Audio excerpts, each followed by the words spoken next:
కొలంబో వేదికగా శుక్రవారం ఉత్కంఠభరితంగా సాగిన భారత్ శ్రీలంక తొలి వన్డే మ్యాచ్ టైగా మారింది.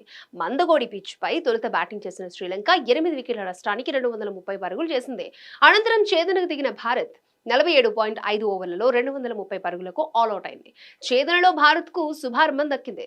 పిచ్ స్వభావంతో సంబంధం లేకుండా హిట్ మ్యాన్ చెలరేగడంతో పవర్ ప్లేలో ఇండియా 71 పరుగులు చేసింది. ఈ క్రమంలో రోహిత్ 33 బంతుల్లోనే అర్ధ శతకం బాదాడు. అయితే 13వ ఓవర్లో మరొక ఓపెనర్ గిల్ అవుట్ అవడంతో భారత్ వికెట్ల పతనం స్టార్ట్ అయింది. ఆ తర్వాత కోహ్లీ, శ్రేయస్, కేఎల్ రాహుల్, అక్షర్ పటేల్ ఇన్నింగ్స్ చక్కదిద్దడానికి ట్రై చేశారు. కానీ లంక బౌలర్లు కీలక టైంలో పుంజుకుని భాగస్వామ్యాలకు తెరదించారు. అయితే దుబే క్రీజ్ లో ఉండడంతో భారత్ విజయంపై ధీమాగా ఉంది.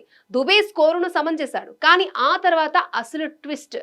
అసలంక వరుసగా దుబే హర్షదీప్ ను వికెట్ల ముందు దొరకబుచ్చుకుని మ్యాచ్ ను టై చేశాడు. అయితే టైగా మారిన భారత్ శ్రీలంక తొలి వన్డేకు సూపర్ ఓవర్ ఎందుకు నిర్వహించలేదు అనే ప్రశ్న చాలా మందిని వెంటాడుతోంది.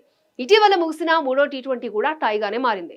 ఫలితం తేలడం కోసం సూపర్ ఓవర్ నిర్వహించగా భారత్ గెలిచింది. కానీ ఇవాళ వన్డేకు సూపర్ ఓవర్ నిర్వహించలేదు. ఎందుకంటే ఐసీసీ వన్డే రూల్స్ ప్రకారం ద్వైపాక్షిక సిరీసుల్లో ఒక మ్యాచ్లో విజేతను తేల్చడానికి సూపర్ ఓవర్ నిర్వహించరు. ఐసీసీ టోర్నమెంట్స్, ఆసియా కప్, ముక్కోనుపు సిరీస్ వన్డే ఫార్మాట్స్ లో జరిగితే మాత్రమే సూపర్ ఓవర్ ను నిర్వహిస్తారట. ఆ కారణంతోనే తొలి వన్డేకు సూపర్ ఓవర్ జరగలేదు.